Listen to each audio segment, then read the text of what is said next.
Hello, in this video I'll demonstrate how to create a crop plant and then attach it to the planting inside AgNote. So in my account I need to go to Management, Crop Plants. Currently I have two crop plants already. So to create a new crop plant, first I'm going to show you two quick ways how to do that. First is if you have an existing crop plant, you can just copy, modify the lines and save it as new. The second quick way how to create a crop plant is just like you would create a new one, but here you can ask AgNote to auto load the history. For example, if I choose wheat, so AgNote just went back and looked at all the completed activities which have been recorded for wheat crop. Again, I just give it a new name, modify the lines and save it as new one. But let's create a new crop plant from the very beginning. So I would give it a crop plant name. I'm gonna call it silage corn plant. Then I can choose row crop or permanent crop, so it's gonna be row crop. I'll come back to this option here in a little bit. The water cost is this field will be open if I add a irrigation line or irrigation activity to my plan. And we already talked about auto loading. So on a crop plant activities, if this option is selected the nth day before after plant date, here we can specify that activity, how many days before or after it will take place after planting the crop. So for example, I can say about a week before planting the crop, I need to chisel my field. Then again, I can say about 5 days before planting, I need to finish disc, and then I'm gonna say on day 0, that's 0 is usually planting. I'm gonna plant. But quickly I'm gonna go back and show that other option here. So this is the nth day before after planting. The second option is where I can specify a specific date in a year. So this will give me a calendar. Hey, on this day, do this.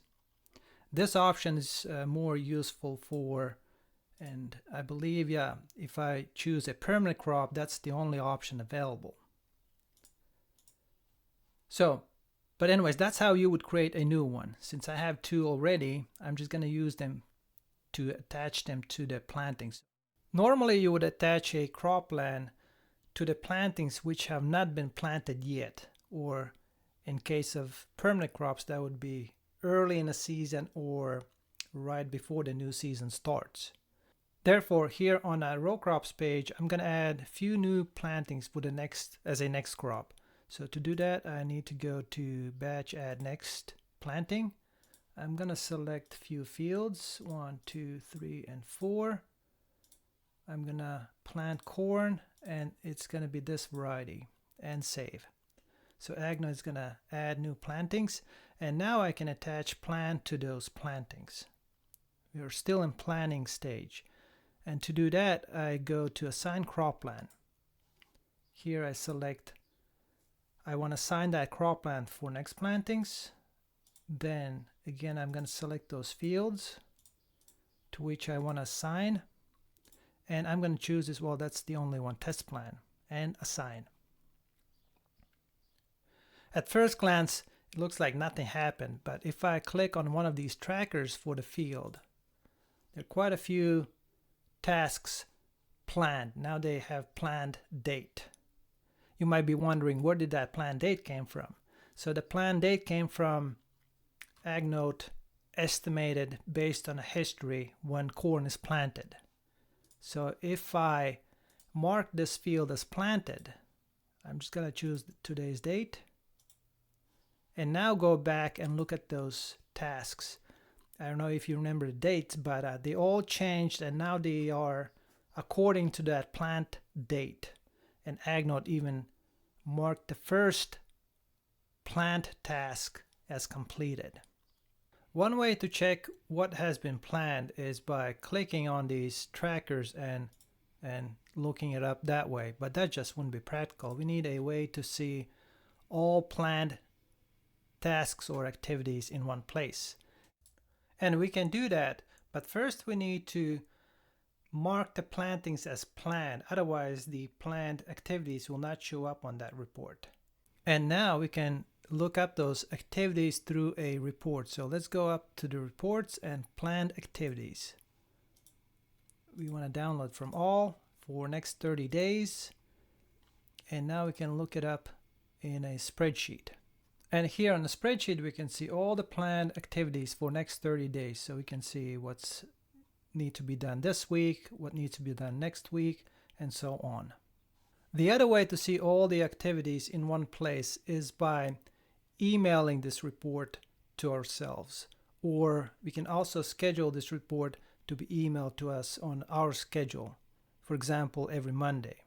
And once we will receive that report via email, inside email body itself, we can see all the planned activities for next 30 days. Back in AgNote, there are a few more things I want to point out. So far I've been demonstrating how to assign cropland to a row crop. The same steps would apply if you want to assign crop to produce crop or permanent crop. For example, permanent crops, again, we just go down at the lower right, click on assign cropland, select, in this case we would select current year or next year. Again, I'm going to do next year, select the fields, there's a plan already selected, and assign. And the last thing I want to mention is, I think it will be better to show that in row crops. So I'm going to go back. Is every time you add records in batches, just like I did, I added the next crop and I attached plan to these crops.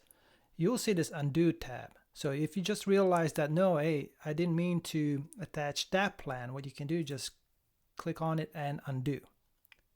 And if you want to see what croplands have been assigned on this page, you can again go down at the lower right and assign croplands. And that will give you a list what croplands have been assigned and to which fields. And there you have it. That's crop planning in AgNote. Thank you.